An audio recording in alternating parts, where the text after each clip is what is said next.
Formé de 150 collégiens et lycéens burkinabés à l'agroécologie et à la souveraineté alimentaire, c'est le pari engagé par Yélémani, une association qui travaille sur ces questions depuis plus d'une dizaine d'années. Pendant 3 mois, l'association portée par Blandine Sankara s'est rendue dans 5 établissements scolaires de Ouagadougou pour des ateliers pratiques. Apprendre à faire des planches, produire des légumes en hors sol, pour les gens qui sont en ville, parce que c'est quand même des gens de milieu urbain et qui ont moins de place. Donc c'est leur apprendre à faire des potagers à la maison, même quand ils ont moins d'espace, mais des potagers avec tout le système de hors sol. Donc l'apprentissage du compost, comment faire des composts, comment faire des produits de traitement naturel. C'est ainsi que plusieurs jardins maraîchers ont vu le jour au sein même des établissements scolaires. La plupart d'entre nous là, nous ne savions pas comment planter. Par ce projet, nous avons appris à planter de l'orange, les petites fleurs qui sont ici, du chou, de la tomate, de la salade, du concombre. Nous avons aussi appris à planter des tomates dans des bidons. Si ce projet se focalise en milieu urbain, c'est parce que l'on y constate un manque de connaissances quant à ces questions d'agriculture. C'est assez curieux pour eux de voir, par exemple, les fraises. Ils se disaient, mais les fraises, c'est un arbre ou comment elles mangent bien la fraise, mais elles ne savent pas d'où vient la fraise.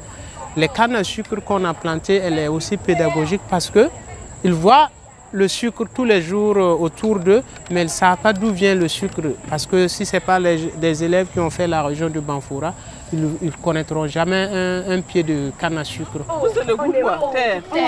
Désherber ça là. Regardez, vous connaissez la mauvaise herbe? Oui.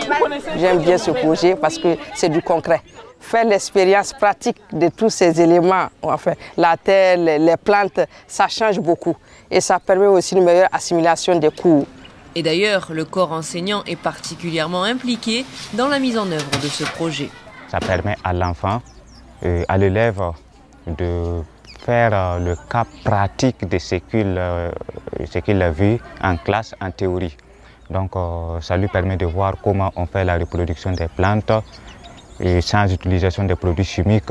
Pas de produits chimiques, c'est en effet le cheval de bataille de Yélémani, faire de la culture de légumes biologiques. Ça c'est pour le phytosanitaire, fabriquer le biopesticide naturel. Donc les élèves vont piler les graines de Nîmes, le piment, le gingembre, tout ça mélangé. Et après il faut tamiser et macérer, laisser macérer 24 heures, le presser et mettre dans les pulvérisateurs. Donc on n'utilise pas de produits chimiques, ce n'est que ça qu'on a comme produit, comme préventif et puis comme curatif aussi. Donc on va leur apprendre à fabriquer eux-mêmes les biopesticides. Ça apprend aux enfants à bien entretenir l'environnement. Voilà, à leur montrer qu'est-ce que c'est que l'environnement et surtout le bouturage, le maraîchage. Ça apprend à l'enfant même de pouvoir faire beaucoup de choses d'elle-même et de ne pas dépendre de quelqu'un. Voilà pourquoi Yélémani met en place des structures qui se veulent à long terme et indépendantes, afin que les activités se poursuivent même après la fin du projet. On va installer la mini-serre dans laquelle on va mettre les produits les plus fragiles, comme la fraise, la tomate, parce que comme on fait du bio, on n'a pas de produits on va dire très puissants pour lutter contre certaines attaques. Donc il faut aussi protéger au maximum les plantes. Donc c'est pourquoi on installe la mini-serre.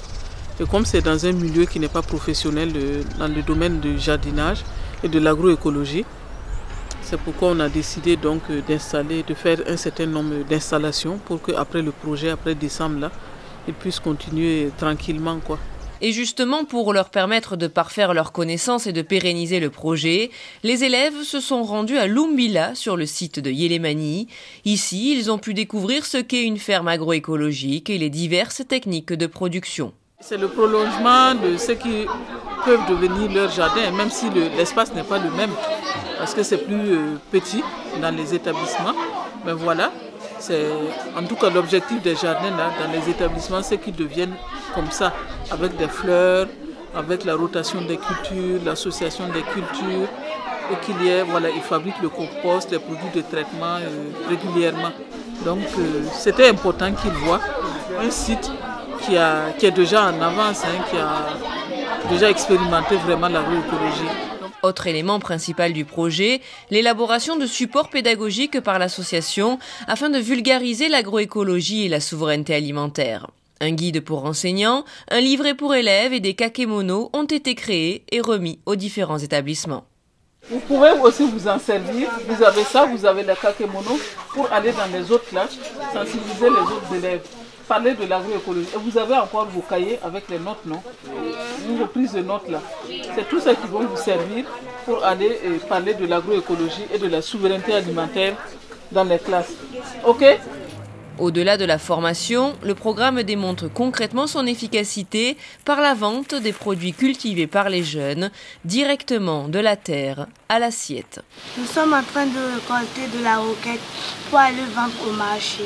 Le souhait pour Yélémani, c'est vraiment de toucher le plus grand monde, les consommateurs, et notamment urbains, par rapport à la consommation donc, des produits sains, des produits agroécologiques, qu'ils comprennent l'importance, le défi de la question de la souveraineté alimentaire pour un pays comme le Burkina en milieu urbain.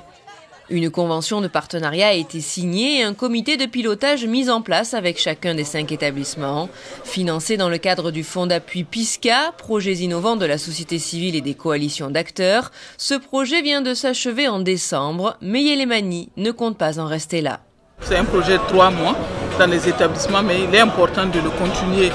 Donc l'objectif, c'est aussi rencontrer des personnes intéressées, des organisations intéressées pour nous soutenir, pour continuer donc ce projet-là, la sensibilisation, l'éducation à l'agroécologie pour une souveraineté alimentaire et nutritionnelle dans les établissements. Au vu de la réussite de ce projet, l'association Yélémani compte poursuivre l'accompagnement des 250 élèves formés grâce au club Souveraineté alimentaire et au travers d'une pièce de théâtre de sensibilisation créée durant le projet.